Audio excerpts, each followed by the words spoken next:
The Confessions of Saint Augustine, Book 11, Chapter 6. But how did you speak? In the way that the voice came out of the cloud saying, "This is my beloved Son." For that voice passed by and passed away, began and ended.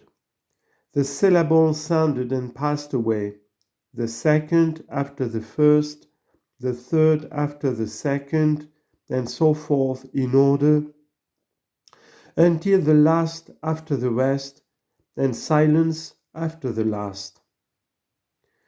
Whence it is abundantly clear and plain that the motion of a creature expressed itself temporal, serving your eternal will, and these your words created for a time the outward ear reported to the intelligent soul, whose inward ear lay listening to your eternal word.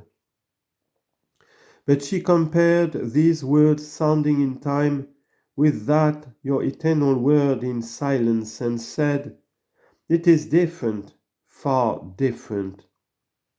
These words are far beneath me, nor are they, because they flee and pass away. But the word of my Lord abides above me forever." If then in sounding and passing words you said that heaven and earth should be made, and so made heaven and earth, there was a corporeal creature before heaven and earth, by whose motions in time that voice might take his course in time. But there was not corporeal before heaven and earth. For if there were, surely you had, without such a passing voice, created that, whereof to make this passing voice, by which to say, "Let the heaven and the earth be made." For whatsoever that were, whereof such a voice were made, unless by you it were made, it could not be at all. By what word then did you speak, that a body might be made, whereby these words again might be made? Chapter 7. You called us then to understand the word God, with you God, which is spoken eternally, and by it are all things spoken eternally. For what was spoken was not spoken successively. One thing concluded that the next might be spoken, but all things together and eternally. Else have we time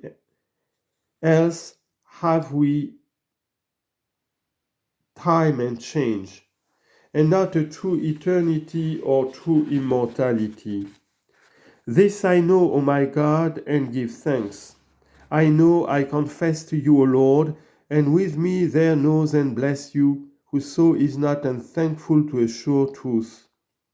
We know, Lord, we know, since inasmuch as anything is not which was and is, which was not, so far forth it dies and arises. Nothing then of your word does give place or replace, because it is truly immortal and eternal.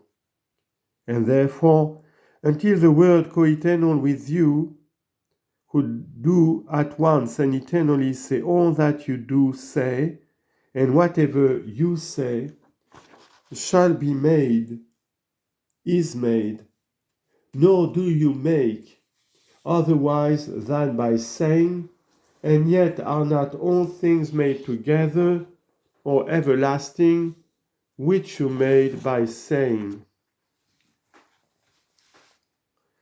Chapter 8.